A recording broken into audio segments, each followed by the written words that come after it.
Okay, dear students, now in this video we will discuss the remaining portion of our chapter number 2. Okay, so I have tried to sum up whatever the material was left out in one single video. Okay, so price is actually the amount of money that is paid to purchase a commodity. Okay, so whenever you visit a shop and you want to purchase any commodity, okay, you want to purchase pen, eraser, pencil, sharpener, copy, book, okay, whatever you purchase, okay, and the amount of money that is paid is known as the price of a commodity. Okay, it should be remembered that prices are determined through the market forces of demand and supply. Okay, so there will be the interaction between these two, okay, demand and supply, and then the prices will be fixed. Okay, how it will be fixed we will learn in the later chapters. Okay, now equilibrium price is the price at which quantity demanded equals quantity supplied. Okay, so equilibrium price, okay, is the price in which the demand will be equal to the supply. Okay, this topic also we will learn in the later chapter. Now, price is very sensitive index. Okay, so it responds to the change in demand and supply. So any change in demand or supply conditions brings about a change in equilibrium price. For example, if the demand is limited, price will be very high. Okay, um, but oh, sorry, I said wrong. If the supply is fixed, okay, if it is limited, then the price will be very high. Okay, but if the supply is more than its demand, then price will be, of course, it will be very less. Okay, now market. Now what is market? By market we mean an arrangement or system by which buyers and sellers they interact with each other in order to buy and sell the commodity. Okay, so it's an arrangement, okay, it's a framework, okay, in which the buyers, the consumers, okay, that is us, and sellers or the shopkeepers, okay, they interact with each other so to purchase and sell the commodity. Okay, and it should be noted that market need not be a physical location. Okay, so market, uh, sometimes it may not be a physical location. For example, we purchase online these days, isn't it? So do you think it's a physical location? However, yeah, the warehouses are there, so it's a physical location. That's a different thing. But market, that arrangement, that system, it's completely non-physical. Okay. Now, it's also true that buyers and sellers may not be, sorry, able to meet face to face. Like, if you purchase anything online, do you see the sellers? Can you see the shopkeeper? No, you can only see the delivery boy, isn't it? Now, market, depending upon the commodity that is sold, okay, is of two types: product market and the factor market.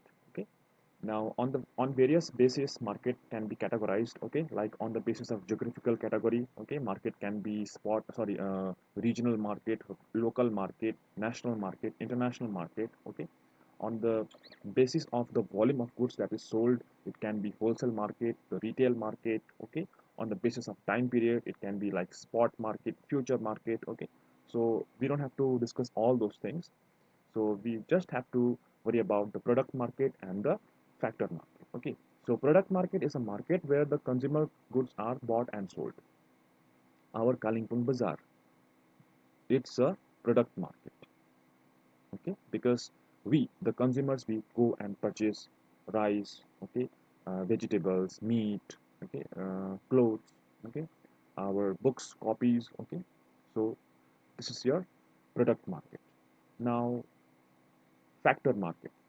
Factor market is a market where the factor services are bought and sold. This type of market is actually for the producers, okay, for the sellers. Okay, in this market, the factor services like land, okay, the labor, okay, capital, that is money, okay, they are purchased and sold. Okay, now next topic is money. Now, money is defined as anything that is generally and widely accepted as a means of exchange and at the same time acts as a measure and store of value. So, money is something, Okay, that is generally accepted.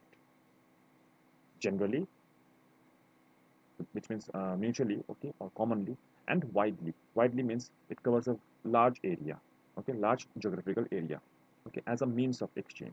So whenever we talk about this term exchange, we are actually referring to the transfer of ownership. Okay, we are actually exchanging, okay, like give and take. Okay, if you visit a shop to purchase a pen, you will give that shopkeeper some amount of money, and you will get the pen. Okay, so for example, if the price of pen is rupees 10, you will give him rupees 10 and he will give you a pen, isn't it? So this particular event is known as exchange, okay, or transaction, okay. And at the same time, it acts as a measure and the store of value. We will discuss this when we discuss the functions of money, okay.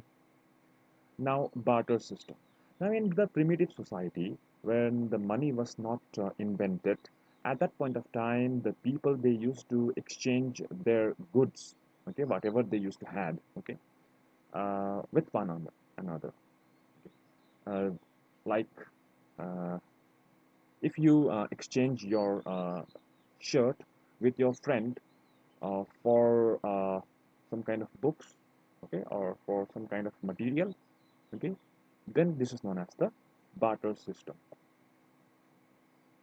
Okay, now barter system is actually a mode of exchange or system of exchange in which one good will be exchanged for another good. Okay, you give one good and you receive the other good, and the economy based on the barter system is known as barter economy. But this barter system and barter economy, it does not prevail because we have now money with us. So whenever we think about money, what do you imagine of? We imagine of currency notes, 100 rupees notes, 50 rupees notes, 20 rupees, 500. Okay, so that's it. But see, money also, it's actually not only that currency notes that we possess, it's also about the coins. Okay, it's also about the uh, bank money which we have. Okay, which we can withdraw to through our ATM cards. Okay, ATM or the debit cards. Okay, it also is check. Okay, that we give. Okay, the demand draft or money draft, whatever you call it. Okay, so that's your money. Okay, in a broader sense. Now the components of money. So the components of money are, number one, currency. Okay, the currency notes and the coins. Okay, and this deposit money. Deposit money actually refers to the bank deposit. Okay, against which we can draw our checks. Okay, that's very simple. By deposit money, you just think that it's a money which is deposited in the bank. Okay, what the money you possess in your bank account. Okay, now functions of money.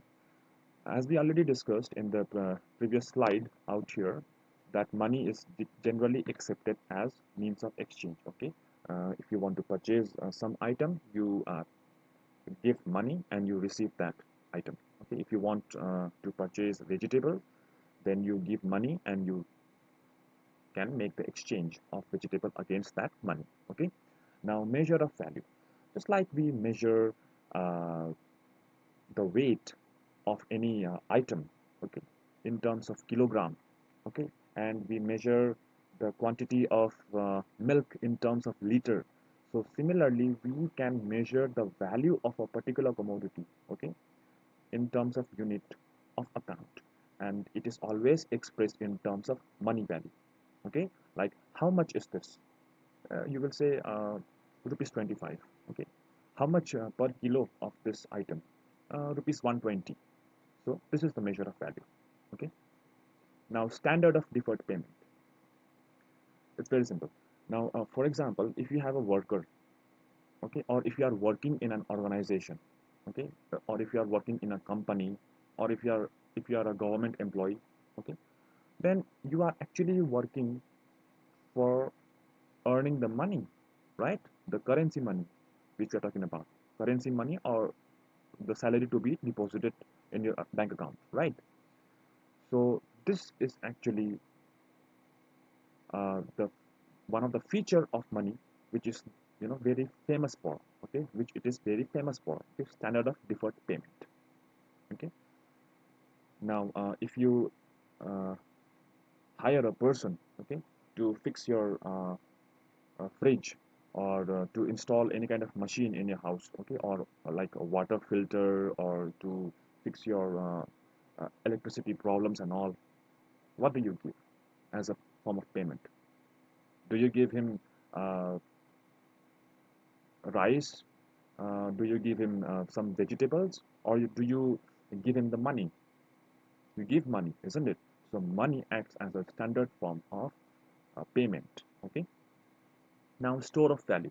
Now money, it serves as a store of value. That is, the people can store their wealth in the form of money. Okay. Hence, these are the four functions of money. Number one, medium of exchange. Number two, measure of value. Number three, standard of deferred payment. And number four, store of value. Okay. Now, since we have talked about money already, now to get money, okay, whatever, if you are receiving the money, we say it's income, isn't it? So normally we call it as income. Okay, if you are earning the money, we call it as income. But what is income, by the way? Income is a flow of goods and services over time, okay, over a period of time. Okay, so it's a flow concept. Okay, now in a modern day economics, income is expressed in terms of money. For example, if a person is working in some factory and is earning rupees 15,000 or 20,000 per month, then that is the income. Okay, so even we ask sometimes, "Oh, what's your income? Okay, what is his income? What is her income?" So this is what we are talking about. Income is always expressed in terms of money. Okay. Now, income can be of various types, okay, like personal income, if a person is earning the money, okay, and this business income, okay, like if a business house is earning, and similarly, if a nation is earning the money, then it is known as national income. Okay, so it is defined as the value of all final goods and services produced by the normal residents of a country in a year. By normal residents, we are actually referring to those people who actually belong from India, okay, those who are the residents of India, okay, who reside in India, okay, since their birth, okay, they are 100% Indian, okay, and those who are actually working in the foreign countries also, okay, they are Indian. They have Aadhaar card, they have voter card, but they are earning in the foreign countries. Like they have gone to Dubai, they have gone to Israel, they have gone to USA, Russia, Australia, New Zealand. Okay, so if they have gone out there and if they are working, still they will be regarded as normal residents. So if we combine the income of those who those Indians who are working in the foreign country, as well as those Indians who are residing in the country India, together forms the national income. Okay, so national income is actually a very broad concept. Okay, and it is described in the later chapter, but in brief. Okay, you will study about national income in class 12, okay, because it's very vast concept. Now, per capita income. By per capita income, we mean actually the average income of normal residents of a country. Okay, so it will be calculated as per capita income, national income by population size. Okay, so it is actually a per head income. So per capita means the per head, okay, per individual, okay, one individual. Okay, so it will be calculated as per capita income equals to national income by population size. Okay, so whatever this national income you are earning, just divide it by the population size of India. That's the per capita income. Okay. Now, saving. Okay. So if a person is earning money, that is income, and that income will be now uh, drained out as consumption expenditure. Okay, because he has to spend the money on the food items. okay, clothing items and other items, isn't it? So these are known as the consumption expenditures. But sometimes some portion of income is left out, and that left out portion of income is known as saving. Okay, so saving is actually a part of income only, but it is unused, okay, which is not spent. Okay, so how to find saving? Mathematically, saving is equals to income minus consumption expenditure. For example, income is 20,000 and the consumption expenditure is 15,000. So remaining amount 5,000 is known as the saving. Okay. Now, types of savings. Similarly, like I discussed here in income, like personal income, business income, okay, then the national income. Similarly, we have here personal saving, business saving, and the government saving. Okay, so personal saving is the saving made by an individual or a person. Business saving is the saving which is made by the business houses. Okay, and the government saving made by the government. Okay, now investment. What is investment actually? So actually, investment is the act of using productive resources for the production of capital goods. Now remember, this productive resources. By productive resources, we mean those resources or those factors which are or which can be used for the process of production. Okay, normally for the process of production. But here we are talking about the production of capital goods. By capital goods, we mean those goods which can be used for a longer period of time. Okay.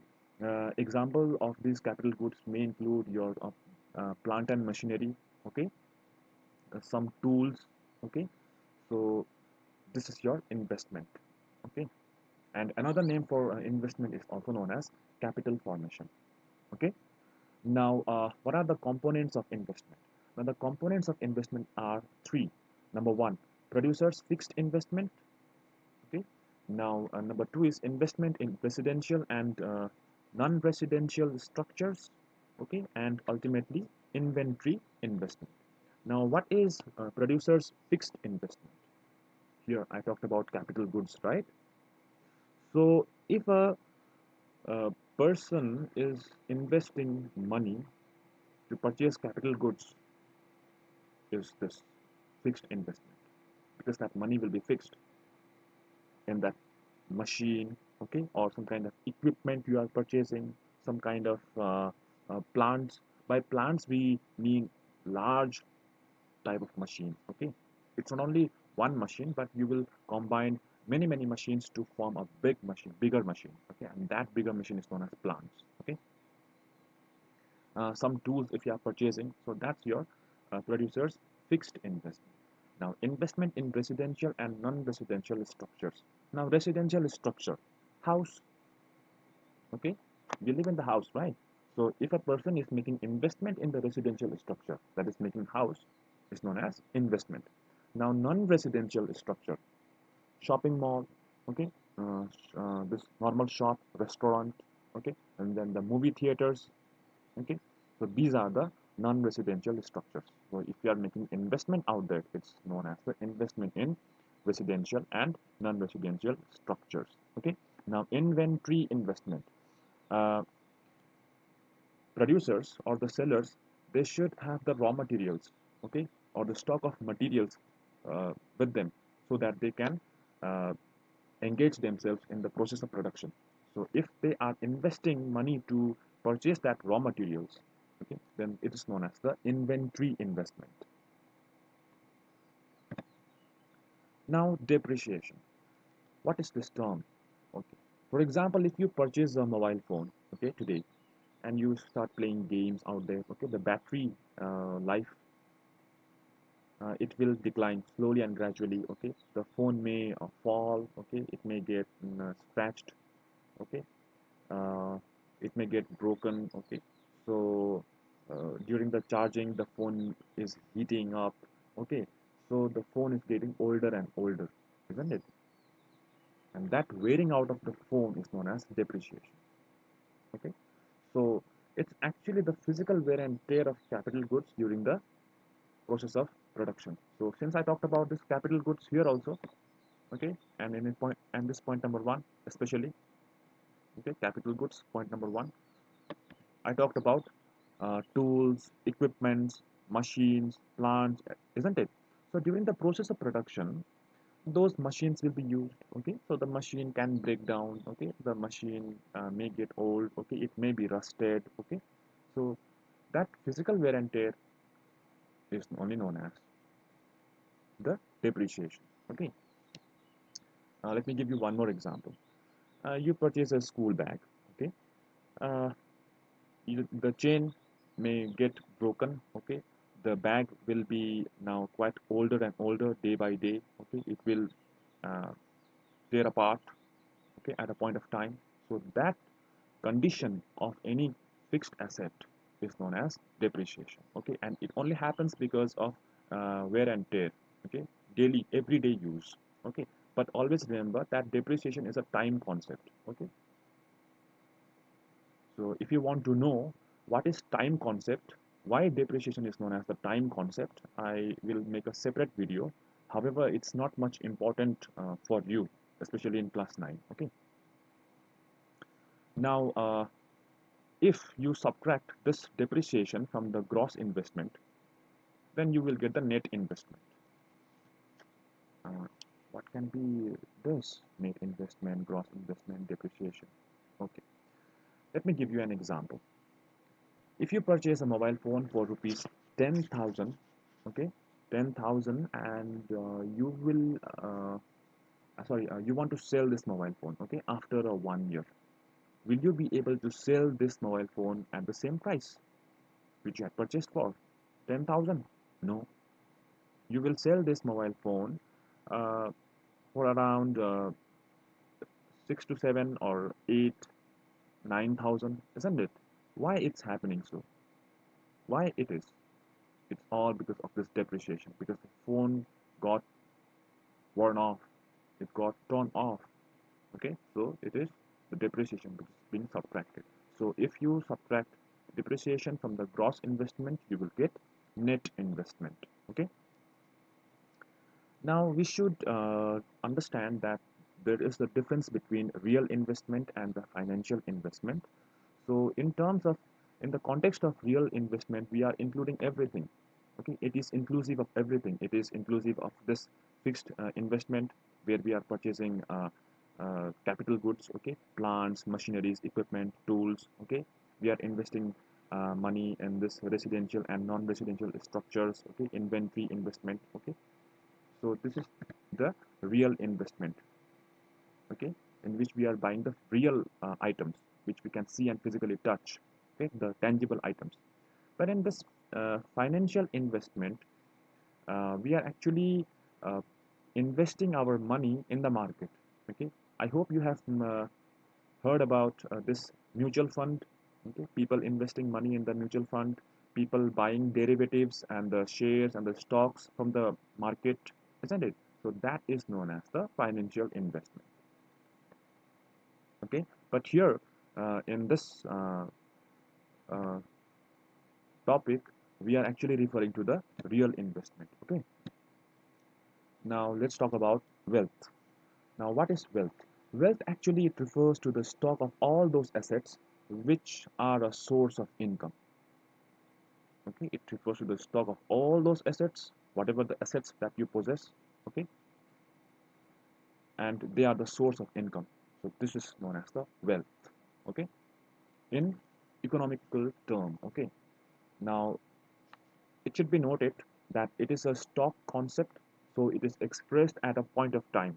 Okay, so on this particular day, the wealth was this. For example, uh, on 1st of June, okay, or on 24th of May, on 25th of May, on 26th of May, the wealth was this. So we have to express this at a point of time. Why? Because wealth is a stock concept, whereas income is a flow concept. Okay. Now, wealth can be again personal wealth, national wealth. Okay. Now, what is personal wealth? Now, personal wealth is actually the assets which are owned by a person. Okay. Now, look at you, look around. You have furniture, you have bank balance, okay, you have your things around, okay, so that is your wealth, okay, the assets that you possess, okay, your house, okay, your blanket, your t-shirt, your school bag, your books, your copies, your pens, okay, pencils, your bank balance, okay, that is your wealth, okay, that is your personal wealth, okay, of a person, okay, and it may consist of money in hand, okay, money in your pocket, money in the bank, okay, or the bank balance, financial assets if you have invested money in the mutual fund, or if you have purchased a share of a company, okay, it will also be included because it is your personal wealth, okay, and real assets such as car, building, furniture, your mobile phone, okay, because through this mobile phone only you are watching this video, right? So your books, copies, etc., all these are the real assets, okay. Now what is national wealth? Now national wealth is actually the wealth of an entire nation, okay, wealth of country India. The wealth is our national wealth, okay, so it is the sum total of the wealth of all the residents of a country. Okay. Now it is the stock of all tangible assets which contribute to the production of goods and services. Okay. So by tangible assets we mean, or we refer to those assets which can be physically seen and touched. Okay. It occupies space and has some weight. Okay. That is known as the tangible asset. The example of tangible asset is your mobile phone, your t-shirt, okay, your pant, your books, copies, furniture, your house, okay, that is your tangible asset, okay. And by goods and services we mean, we already know what are goods, okay. Goods can be producer goods also, or it can be your consumer goods also, okay. Now the consumer goods can be your toothpaste, okay, a packet of Maggie or YY, rice, dal, okay, whatever. And the services, like teachers, they are providing you the service by teaching, isn't it? And the lawyers, doctors, okay, so they also provide the service to you, so that is it. And this tangible assets actually it consists of two items, okay. Number one is reproducible assets, and the other one is the non-producible assets, okay. Now by reproducible assets we mean these are actually man-made assets, okay, and which can be reproduced again and again, okay, which means its production can be done again and again. So the consumer goods as well as the capital goods, okay. Consumer goods, as I already said, toothpaste, okay, your phone, your laptop, your computer, your clothes, okay, food items, these are consumer goods. Now the capital goods are machineries, okay, tools, okay, they also use computers for that, okay, so these are your capital goods, okay. Now the non-reproducible assets are those actually which consist of the natural resources such as land. Can you can you produce land? No, we cannot produce land. Can you produce minerals? No, we can only extract whatever is under the surface of the earth, but minerals cannot be reproduced.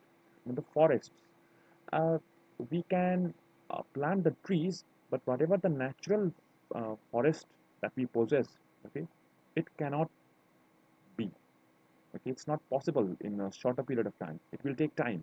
Okay, so that's why these are called non-reproducible assets. Okay, so this ends your chapter, and I wanted to make this video as short as possible. So I think the explanation may be quite it was quite faster, okay, in a fast pace. So if you have any doubts, okay, or if you want me to explain anything, then you can communicate with me, okay, or you can rewind the video and try to understand. But remember, dear students, before you watch the video, or after you watch the video, please go through the book one more time, because I have just made this video to make you understand in a very simple language, okay. That's why I didn't go in detail, okay. But going through the book is very, very important, okay. Thank you very much.